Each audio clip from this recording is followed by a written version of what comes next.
Leo! Kumusta po kayong lahat? Okay, so ayan Leo, ngayon ang gagawin pala nating reading ay pagdating sa love life mo sa taong 2025, kagaya ng pinangako ko, na pag gumaling ako, gagawin ko yung love reading nyo sa taong 2025. Okay, so tignan natin Leo.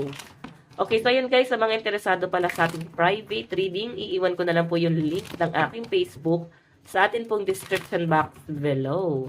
Okay? Leo, Sun, Moon, Rising, and Venus sign. Okay. So yan guys, alamin nyo rin ang inyong big three, no? Yung inyong Sun, Moon, Rising, and Venus sign para sa iba pang guidance, lalo na sa pag-ibig, okay? Tignan natin Leo. Leo, Sun, Moon, Rising, and Venus sign pagdating po sa kanilang love life. Spirit guide, love life po ni Leo. Okay, so guys, ready ka na ba? The Sun, may sumabog na ko. May nakikita ko dito, Leo, parang sa taong 2025, mapupuno ka. Nandun ka sa point na sabihin natin na parang hindi mo kayang talikuran yung person mo. Kasi mahal na mahal mo to eh. Hindi mo siya kayang iwan. Parang lagi mo siyang sinusuyo. Ikaw yung nagmamakaawa. Okay, nandiyan yung Knight of Cups. Okay? So, Leo, nakikita ko sa taong 2025, posible na mapuno ka at ikaw na yung mismong lumayo, no? Ikaw na mismo yung mag-decide dito na putulin na tong relasyon na to, umiwas na sa kanya. Feeling ko sobrang natauhan ka dito sa relasyon na to. Or pwedeng nangyari na talaga siya ngayon, no? May mga natauhan. Okay? Nakikita ko sa inyo, Leo, siguro may third party involved. Okay, ayan, no? Iniisip mo dito kung saan ka nagkamali saan ka nagkulang. Two of Cups, tinitignan mo dito kung tinitignan mo dito yung taong sinayang mo kasi mas pinili mo itong taong to. Okay? Mas pinili mo siya, then parang medyo nagigilty yung iba sa inyo, and nakikita ko rin, Leo, na medyo disappointed ka rin sa mga decision mo sa buhay.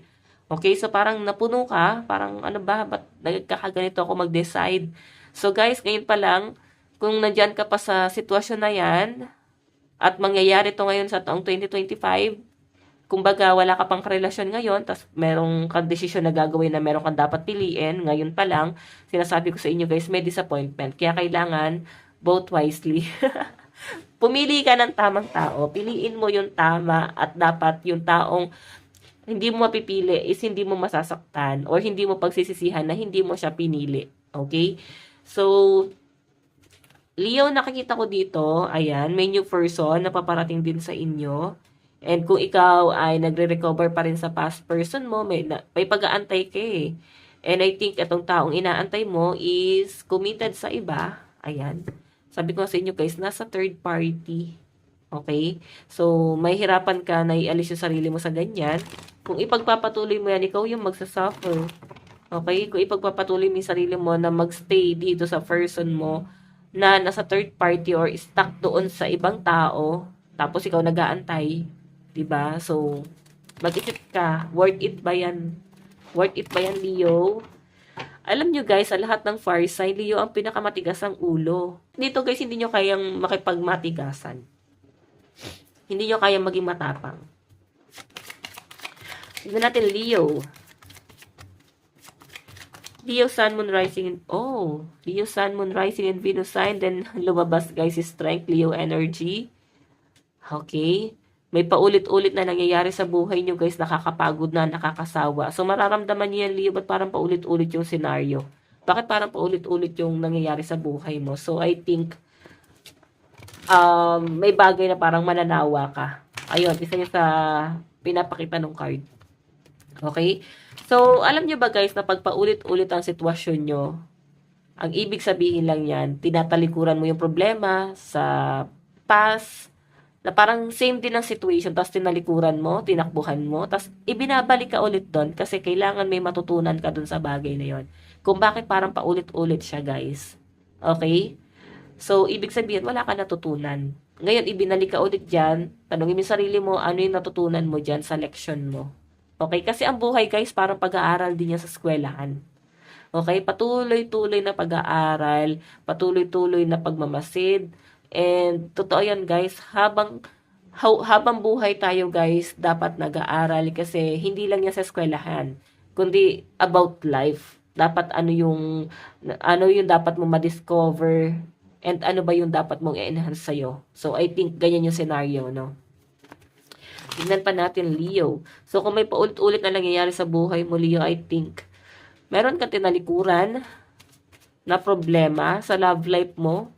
Tipong di mo siya hinarap. Sige, tingnan pa natin.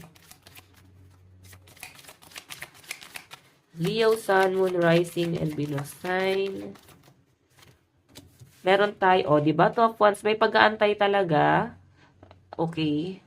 So, Leo, inaantay mo yung person mo.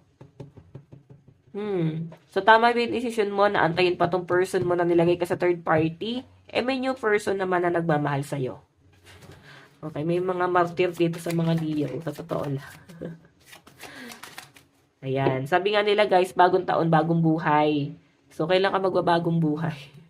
The Fool, ayan, di ba? May bagong cycle sa buhay mo and napakabilis guys ng pagdating nitong taong to. So, ito guys sa taong 2025, sa mga single dito, kung wala naman kayong inaantay na ex, sa nakikita ko dito, may taong gugulo sa buhay mo, may paparating sa buhay mo sa taong 2025, ang bilis ng pagdating niya, ang bilis din ng pag-alis. Ganon. Kaya parang medyo windang ka pa. Parang wait lang, di pa ako nakaka-get over do sa mga nangyari. So, parang i-ghost ka nitong taong to. So, possible nga, Leo, na ito yung aantayin mo. Itong taong to na dumating at umalis din sa buhay mo. Okay? Na parang si flash lang, guys, na napakabilis. Okay, tignan pa natin Leo, Sun, Moon, Rising, and Venus sign. Leo, Sun, Moon, Rising, and Venus. Energy ni person.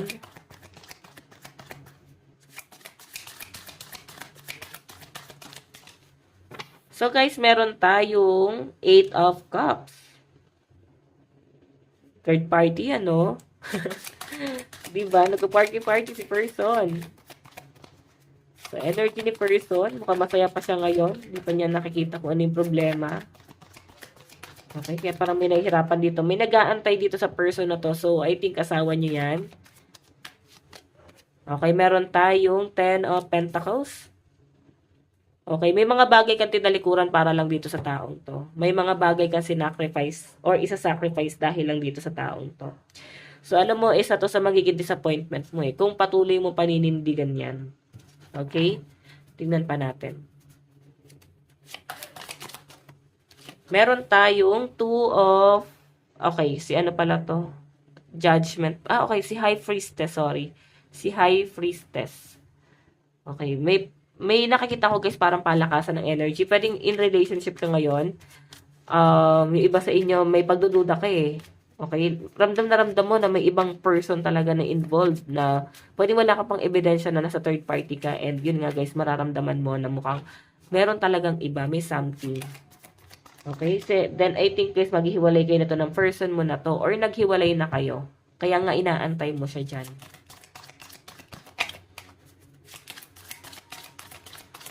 Natin Leo. Meron tayo, di ba? May nagsabunot. May confrontation, guys. 5 of Cups. Okay, regret. So, siguro wala ka pang matibay na ebidensya din. Ito, lalaman mo din. Okay, ayan, no? May kaguluhan na nangyari, Leo. Di ka pa makarecover. Grabe, no? As in, down yung energy ng mga Leo. Pero alam nyo, guys, matapang kayo. Mabilis mo lang to, guys. Ma-overcome. Meron tayo, ayan. Ang dami pala nun. Isa lang po. Meron tayong King of Pentacles. Medyo mabagal itong person na to. Alam mo, hindi mo na kailangan habulin pa tong taong to eh. Kasi nakikita ko sa kanya, guys. Medyo mabagal. Ano siya, guys eh. Parang wala siyang plano sa buhay. So, ano pa asahan mo dyan? Ba't makikipag-agawan ka pa? Diba? Wala ka naman naasahan dito sa taong to, guys. Tignan natin, guys, yung zodiac sign.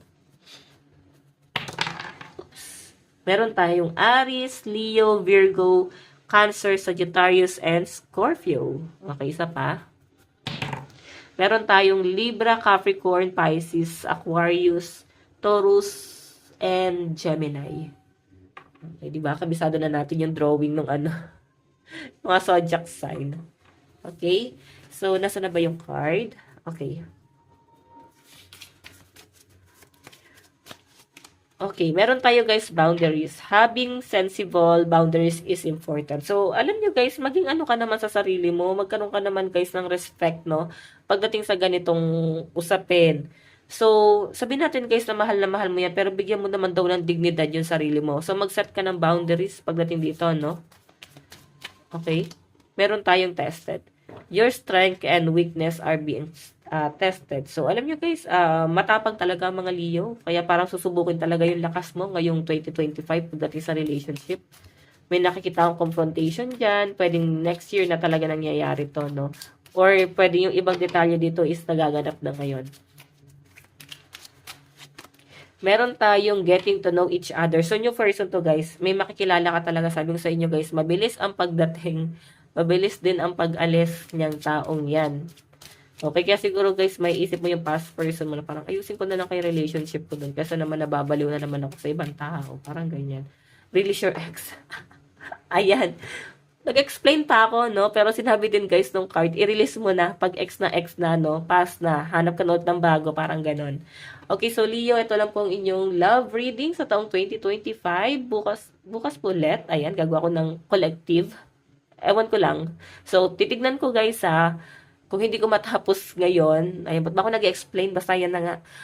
Thank you guys. Maraming salamat. Bye-bye.